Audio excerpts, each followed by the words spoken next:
राजकुमार Rajan ji, doctor साहब, आपने चुनाव को एनालाइज किया होगा। क्या बिहार में कांग्रेस का एसआईआर का मुद्दा उठाना आपके लिए घातक साबित हो गया?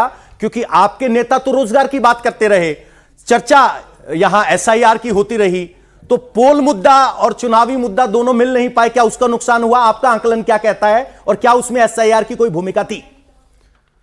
पवन जी, देखिए, मैंने देखा था आपको बिहार भ्रमण करते हुए, आपने जगह जगह उसका क्लिप डाल रहे थे। क्या बिहार में जो जनादेश आया है, उस जनादेश में मैं आपसे पूछता हूं, क्या वह जनादेश आपने सोचा था ऐसा? आप पब्लिक के बीच थे। जो जनादेश आया है, निसंदेह उस जनादेश में कहीं न कहीं तमाम तरह की उलझने हैं, गड़बड़ी है, निष्पक्षता नहीं है, पारदर्शिता नहीं है। कहीं न कहीं चुनाव आयोग का उसमें जो ईमानदारी होनी चाहिए, जो चुनाव आयोग का कर्तव्य बोध है, जो अधिकार क्षेत्र में है, उस अधिकार क्षेत्र का निर्वहन नहीं किया गया है। वह मैं क्यों ऐसा कह रहा हूं? चुनाव आयोग लोकतंत्र का आधार स्तंभ है। बाबा साहब ने बहुत लंबे संघर्ष के बाद एक वोट, एक मतदान का अधिकार दिया था। क्या लोकतंत्र में चुनाव आयोग को जो अधिकार है कि चुनाव आयोग के द्वारा जो एसआईआर की प्रक्रिया लाया गया, उस प्रक्रिया में कितनी खामियां हैं?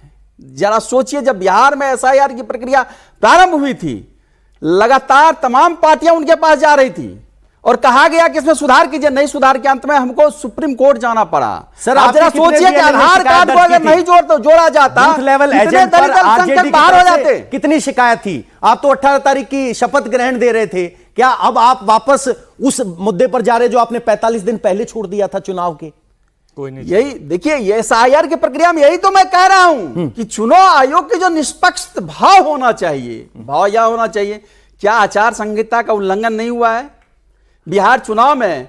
क्या चुनाव के डिसीजन जो निर्णय लिए गए कि कब सितंबर में, कब नवंबर में चुनाव होंगे, ठीक उस चुनाव के दिन घोषणा, एक दिन पहले घोषणा हुई कि जीविका दीदी को पैसे देने हैं। अच्छा, आपको लग रहा है कि बेनिफिशियरी स्कीम का ऐलान हुआ?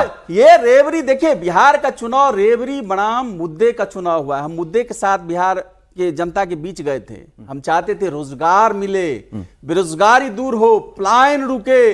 बिहार के तमाम इंडेक्स में देखिए, चलिए ठीक है, आप कोई अभी फिलहाल तर्क नहीं दे पाए। एक बार ऑडियंस को इन्वॉल्व करना चाहते हैं। एसआईआर से आगे बढ़ेंगे सर, एसआईआर से आगे बढ़ेंगे। लेकिन आप में से कोई एसआईआर को लेकर सवाल पूछना चाहता है? जिस तरह के लोग गए, रेवड़ी 10-10 हजार रुपया बांट कर, अच्छा, रेवड़ी से चुनाव, आप 5 स्टेटों में पैसा रोक दिया गया और बिहार में स्पेशल भेज दिया गया। हाँ जी, चलिए। धतराष्ट्र बन गए पट्टी वाले। मैं सपा के प्रवक्ता जी से बात कर रहा हूं। आप बोल रहे हैं कि रेवड़ी बांट दी गई चुनाव के पहले। क्या आपके अखिलेश यादव जी ने नहीं बांटा है? वो भी तो लैपटॉप बांटते थे, साइकिल बांटते थे और हर चीज बांटते थे। वो भी तो बांटे हैं, वो भी तो बांटे हैं।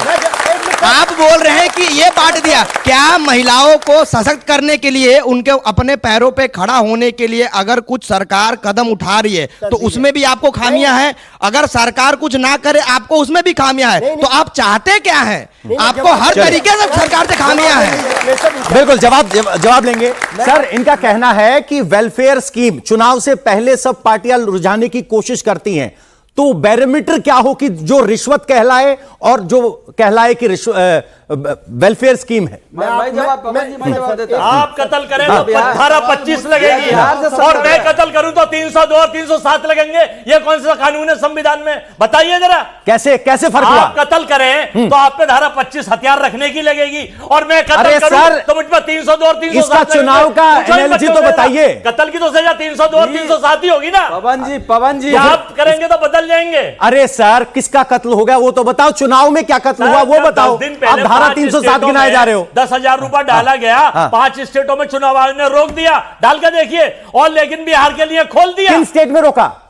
5 स्टेटों में जा चुनाव थे सर। पवन जी, कब हुआ है? ये चुनाव आयोग के प्रवक्ता ये बन जाएंगे। नहीं, पवन जी, बिहार के संदर्भ में इसलिए मैं उस बच्चे को जवाब देना चाहता हूं। अरे जवाब लेंगे आपसे। 30 सेकंड जवाब दे रहे हैं ना, उनसे सवाल पूछा गया। लाभकारी नीतियां क्या होती है? 20 सालों से लगभग 11 साल से डबल इंजन की सरकार है। जीविका दीदी की याद इनको चुनाव के ठीक पहले ठीक है सर। अब शहजाद से पूछ लेते हैं। 20 साल पहले से क्यों नहीं किया? चुनाव के ठीक पहले क्यों याद आई? चुनाव राजन साहब, जवाब कौन देगा? डिबेट के आधार पर सर, आपको एक मुझे मिनट। बोलना कर रहे हैं, जवाब तो मैं दूंगा ना। अरे भाई पवन जी, ये तरीका सर, आप तीन एक पार्टी के हैं, तय कर लीजिए। एक मिनट रुकिए, रुकिए, ये हनन है। एक अरे मिनट मैं रुकिए। अकेला हूँ, मुझे जवाब रुकिए। देने मेरे सामने देगा। शहजाद जी को बोलने दीजिए, सर ऐसे क्या है? रुकिए एक बार, उस युवा ने हमारे भाई पवन जी, नेता आने आपकी दीजिए। तरफ से बोला गया है। शहजाद ये कहा गया कि खरीदा गया वोट। तीन बिंदु है जिसका मैं जवाब देना चाहता हूँ। उस युवा ने सर ऐसे डिबेट होगी।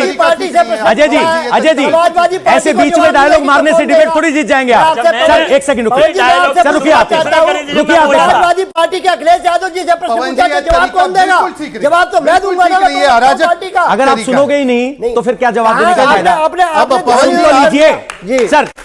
मैं पूनावाला जवाब देता साहब, हूं, मेरे साथी भी आए।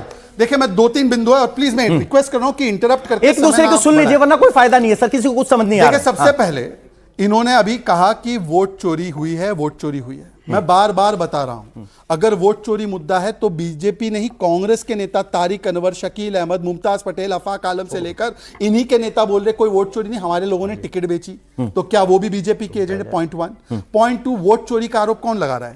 चारा चोर, जमीन चोर और टोटी चोर, कन्विक्टेड चारा चोर। तीसरी बात, अरे चलिए ना भाई, छोड़िए, चुप रहिए भाई। पवन जी मेरा बात पूरा होने दीजिए, मेरी बात आप बात पूरी कीजिए। मेरी बात पूरी होने दीजिए, मेरी बात पूरी होने दीजिए। पार्लियामेंट्री गलत है, लैंग्वेज ये गलत है। पवन जी, ये गलत तरीका है। हमारे नेता पर आपने 3 आरोप लगाए। ये बर्दाश्त नहीं करेगी समाजवादी पार्टी। ये माफी मांगे पूरे देश से, पूरे देश से माफी मांगे। अखिलेश यादव की आवाज उठाइए। ये हमारे नेता का इनका कहना है ये माफी मांगे। टोटी चोर फैक्चुअल आरोप नहीं है, राजनीतिक आरोप है। अब ये बात नहीं रख जवाब पाएंगे। सुनिए, जवाब अरे माफी सुनिए। मांगे पूरे देश से। अखिलेश यादव की तरफ से अखिलेश यादव जी मैं भी किसी को देश से करने माफी दूंगा। मांगे। सर, यही जवाब ले। नहीं, एक पवन सेकंड। जी, अगर ऐसे होगा, ये माफी मांगे। ये शहजाद जवाब सुनेंगे सर। देश से माफी मांगे शहजाद। एक सेकंड। ये मेरी मांग है, तभी आप एक बात सेकंड। को रख पाएंगे। एक सेकंड। विपक्ष के नेता मैं जवाब ले रहा हूं सर। विपक्ष के नेताओं का सर, ये देश को मैं जवाब ले रहा हूं। एक सेकंड, एक सेकंड, आप सुनिए।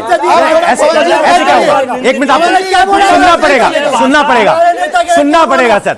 नहीं ऐसे थोड़ी, ऐसे थोड़ी सर, ये रैली थोड़ी है, रैली थोड़ी है सर। सर ये रैली है क्या? नहीं प्लीज एक बार सुन लीजिए, मैं अभी जवाब ले रहा हूँ।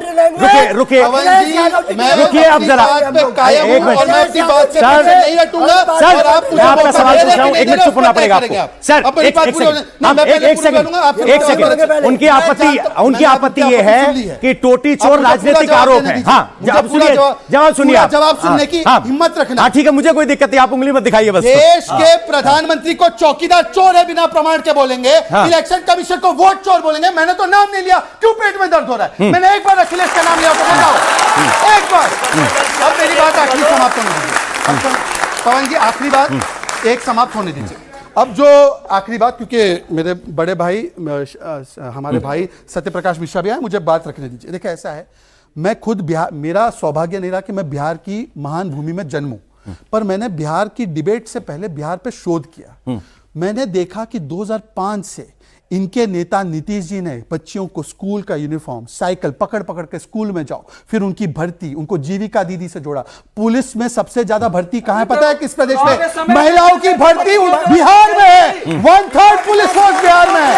और भाई क्या तरीका है? ये तरीका सही है क्या? सर, तरीका ठीक है सर, तरीका ठीक है, उनकी ये योजना तरीका पे ठीक वोट है, मिले हैं, ये बोलने तरीका दीजिए। ठीक है। हाँ। सुन लीजिए, हाँ। मैं तो कह रहा हूं कि नीतीश जी और मोदी जी की कमिटमेंट ये थी कि ये मां को गाली देते रहे, छठी मैया को गाली देते रहे, हमने मैथिली जैसी बेटी को टिकट दिया, इन्होंने ओसामा को टिकट दिया। ये हमारा बेटियों के प्रति कमिटमेंट है।